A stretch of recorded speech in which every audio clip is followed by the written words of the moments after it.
report from Arnold Diaz. Ordering a cheddar burger, medium rare, and 2 rare burgers. Each time you take a bite of a hamburger, are you playing Russian roulette? How would you like it cooked? Medium rare. Well done. Rare. If you're still eating your burgers rare, or medium, or even medium well, what you don't know could kill you. This dire warning is coming now not from a consumer group, but from the federal government. The message needs to be very strongly conveyed to consumers that the days when one could eat medium rare or rare hamburgers are over. The Agriculture Department's Dr. Glenn Morris says contaminated ground beef is now a major problem. E-Coli 0157H7, the deadly bacteria first discovered in hamburger in 1982, is spreading.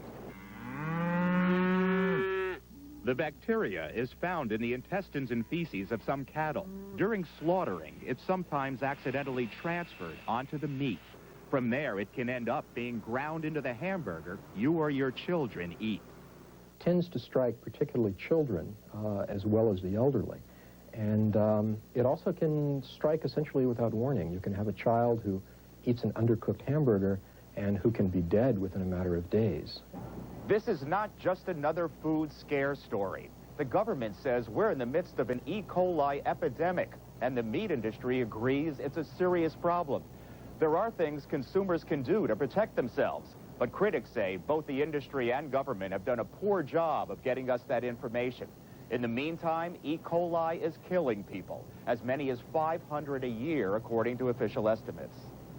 Kind of blows you away. My son died because he ate a hamburger. It's just very hard to comprehend that simply a couple bites of a hamburger killed him. It happened so quickly, Jan Sowerby still can't believe it. Scotty was a healthy, smiling 3-year-old. Then, Jan says, he ate a hamburger on a camping trip, and a week later was rushed to the hospital with bloody diarrhea. There are no antibiotics for E. coli. Kidney dialysis can help, but in Scotty's case, it failed. And after a week of torturous pain, he died. I was holding him, and he was laying on the cot, and he kept trying to say something to me, and I couldn't understand him. His teeth were just gritted so hard. He was in so much pain, he could not open his mouth to talk. He said to me, "Mommy, please hug me." And that was actually the last words that my son ever spoke to me. Scotty's mother and grandmother have joined STOP, an organization of victims' families. Thank you. Jan is a pharmacist in Michigan and has made it her mission to warn others about this new strain of E. coli, which she calls a serial killer. It's out there, and it is killing victims, and it's an evil, evil, evil thing. It tears these kids apart, and people need to know that, yes, it is happening. It's not just one incident. It's not just my son. It's not just the Jack in the Box. You may remember the E. coli outbreak at Jack in the Box restaurants 3 years ago. 4 children died. What you probably don't know is that there have been dozens of outbreaks since then, and many others who've died apparently from eating contaminated ground beef. Victims like 6-year-old Alex Donnelly of Chicago, 13-year-old Eric Mueller, and 88-year-old Florence Metz of California, 69-year-old Virginia Watt, and 3-year-old Kevin Scott from Washington State.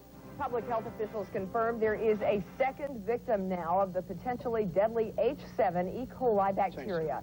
The problem has become so widespread that this year all 50 states have reported cases of E. coli poisoning. In Georgia and Tennessee, 7 people got sick, including this young boy. Authorities say they all ate hamburgers at Central Park drive-through restaurants.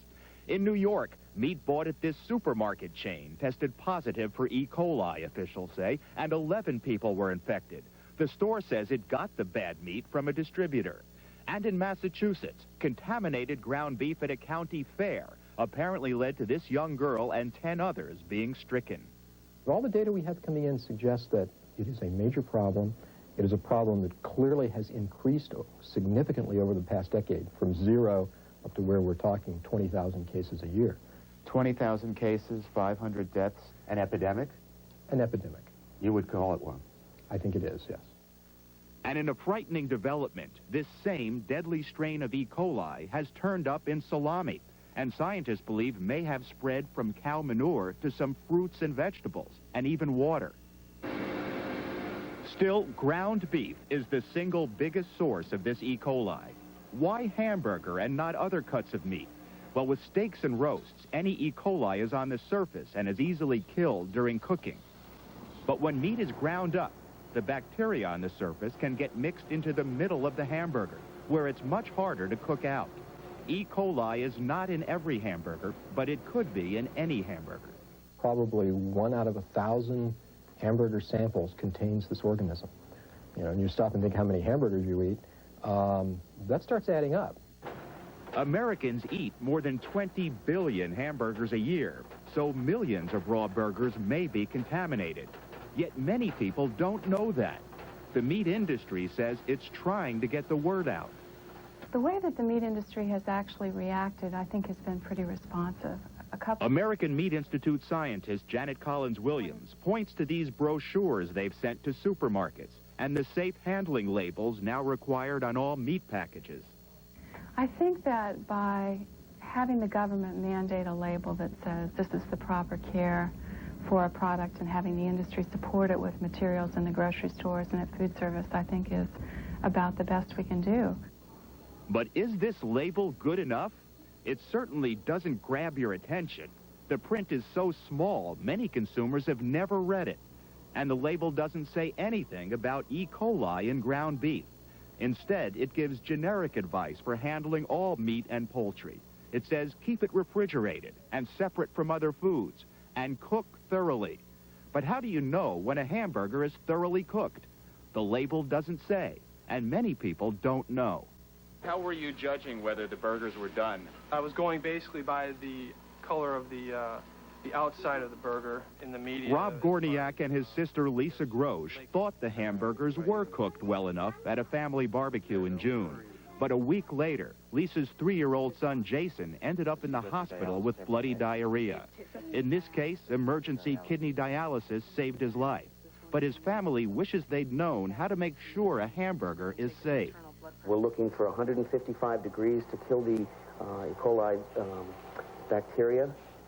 Experts like Brian Halloran of Cornell University say if the middle of the hamburger reaches 155 degrees Fahrenheit, the E. coli will be destroyed.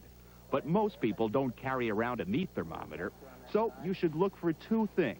First, there should be no pink left inside the burger.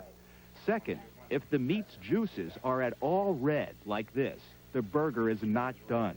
Wait until the juices run clear. But none of this information is on the safe handling label. Why not be more precise on the label and say, cook until the juices run clear, or there's no pink left, or something like that? That's clearly an option. Until the juices run clear, I think it's wonderful. But it's not on there. Do you think that should be on there? I think it could be on there. And the label doesn't say what even the meat industry admits. There's only one safe way to eat a hamburger. Well done. Well done. Not medium well. Well done. And it's not just the hamburger itself you have to watch out for. It's everything the meat touches. So even the spatula could carry the E. coli after having touched the raw hamburger. Yeah. Okay. Food safety experts like Cornell's Bonnie Richmond say to avoid cross-contamination, wash your hands and any utensils, and never put other foods where raw hamburgers been. Just 4 months ago, 2-year-old Paige Hall from Ohio died, apparently after she ate a hot dog that had been contaminated by raw hamburger on the same plate.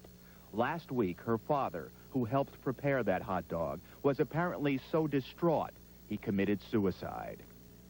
It's not uncommon for the families of victims to feel guilty, but Jan Sowerby says the government and beef industry should be doing more to keep E. coli out of meat.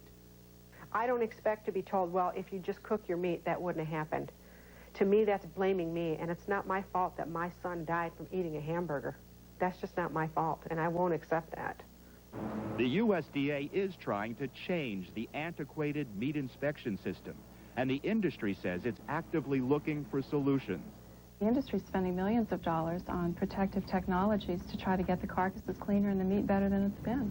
You think there will be a time when you can guarantee that the meat is free of E. coli? No. Can you tell the American consumer now that meat, ground beef that is approved by the USDA is free of E. coli? No. So the message to you, the consumer, is simple and urgent. Undercooked ground beef can kill. Boy, Arnold, what about the fast food restaurants now? Are they selling fewer rare burgers and more well-done? Absolutely. I don't think you can order a rare burger in a fast food restaurant. Everything is well done. They have temperature controls, and they're really on top of it now. The problem is at home, backyard barbecues. And we still need to worry about that. Yeah, we're in E. coli season now. Break open that burger, cut it in half before you eat it. If it's red, put it back on the grill. Now, what's happened since you first reported on this? Well, we're expecting any day now the USDA to announce a new inspection program for ground beef, including sampling for bacteria. They don't do that right now. And also, the processors are doing steam cleaning of the carcasses to try to kill the E. coli. And that should help. Yes, that is helping. But cook them well. Cook them well. Thank you, Arnold. When we come back, a man we think that you'll be seeing a lot of in the future.